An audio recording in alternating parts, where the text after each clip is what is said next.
പുട്ടുപിടിയിലേക്ക് സ്വാഗതം. ചേരുവകളെല്ലാം നമുക്ക് നോക്കാം. കൊഞ്ച് മീഡിയം ടൈപ്പ്, സോൾട്ട്, പഞ്ചസാര, കുരുമുളക് പൊടി, ബ്രെഡ് ക്രംസ്, മുട്ട പൊട്ടിച്ച് നല്ല രീതിയിൽ ബീറ്റ് ചെയ്ത് വെച്ചിരിക്കുന്നതാണ്. നമുക്ക് മാരിനേറ്റ് ചെയ്യാം. 1/2 teaspoon salt, 1/2 teaspoon pepper powder, 1/2 teaspoon sugar. നല്ല രീതിയിൽ മിക്സ് ചെയ്യുക. മാറിനേറ്റ് ചെയ്തിട്ട് ഏകദേശം 1 മണിക്കൂർ ഫ്രിഡ്ജിൽ വെക്കേണ്ടതാണ്.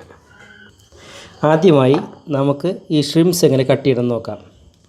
ഷ്രിംസിൻ്റെ ഈ ഓരോ വരകളുള്ള ഭാഗങ്ങൾ നമ്മൾ ചെറുതായി കട്ട് ചെയ്യുക. മാതിരി ചെറുതായി കട്ട് ചെയ്യുക.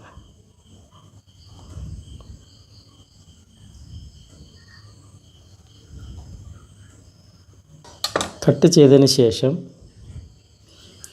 തിരിച്ചു വയ്ക്കുക. ചെറുതായി പ്രസ് ചെയ്യുക.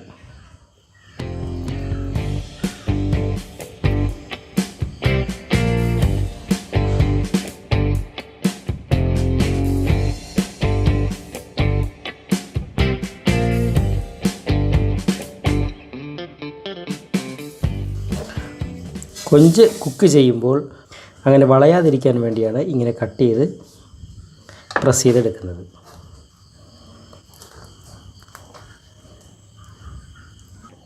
കൊഞ്ചെടുത്തിട്ട് മൈദമാവിൽ മുക്കുക. അത് കഴിഞ്ഞ ശേഷം മുട്ടയിൽ മുക്കുക. വീണ്ടും മൈദമാവിൽ മുക്കുക. അത് കഴിഞ്ഞ ശേഷം വീണ്ടും മുട്ടയിൽ മുക്കുക.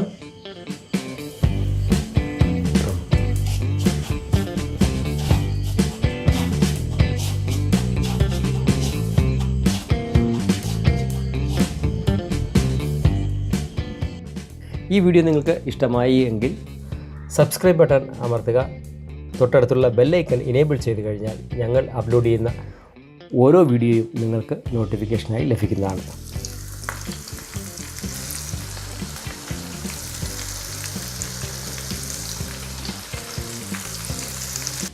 ഈ വീഡിയോ നിങ്ങൾക്ക് ഇഷ്ടമായി എങ്കിൽ ലൈക്ക് ബട്ടൺ അമർത്തുക. മറ്റുള്ളവർക്ക് വേണ്ടി നിങ്ങൾ ഈ വീഡിയോ ഷെയർ ചെയ്യുക.